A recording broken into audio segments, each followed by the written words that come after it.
네, 여러분 안녕하세요. 2024년 11월 28일 목요일 아침입니다. 오늘 이제 요한계시록 5장 말씀 나갈 텐데요. 함께 오늘도 말씀 속에서 은혜를 누리는 여러분들 다 되시기를 기대합니다.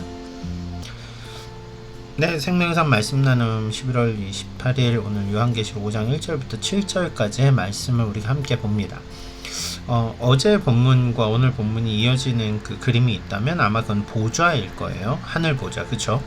하늘 보좌에, 그런데 오늘 본문에 보니까 두루마리가 나와요. 그런데 이 두루마리가 쫙 펼쳐야 되는데 7개의 인이 있죠.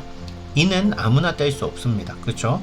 왕의 인장이 있을 때는 왕의 허락이 있어야만 뗄 수 있어요. 그런데 인을 열어야 되는데 이 영광의 장면에서 그 내용을 바라보고 싶은데 거기에 있던 네 생물도 24장로도 누구도 그 인을 열 수 없는 거죠. 인봉을 뗄 수 없는 거죠.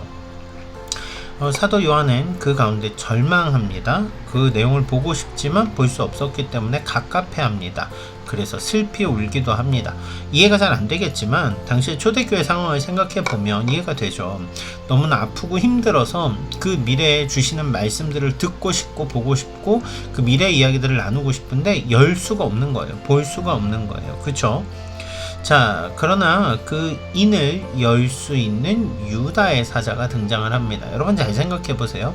이 엄청난 권능이 있어야 이걸 열 수 있는데 유다의 사자라고 하면 우리는 강력한 힘과 권세로 이걸 쫙 열 거라는 생각을 하게 되는데 유다의 사자라고 해서 실제로 보니 어떻습니까? 그곳에는 어린 양이 있는 거죠. 예수 그리스도, 너무나 온유하시고 겸손하신 왕.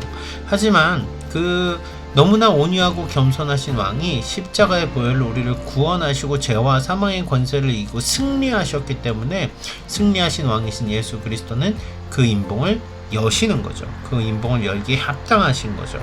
하나님의 권세, 하나님의 우편에서 언제나 우리를 위해 중보하시는 그 주님이 계시기 때문에 우리는 좌절하지 않고 앞을 나아갈 수 있는 겁니다. 자, 이제 내일부터는 이제 열려지는 그 인봉에 대한 얘기들이 나올 거예요. 자, 여러분, 저는 오늘 본문 속에서 그런 생각을 해봐요. 고난이 있고 슬픔이 있죠.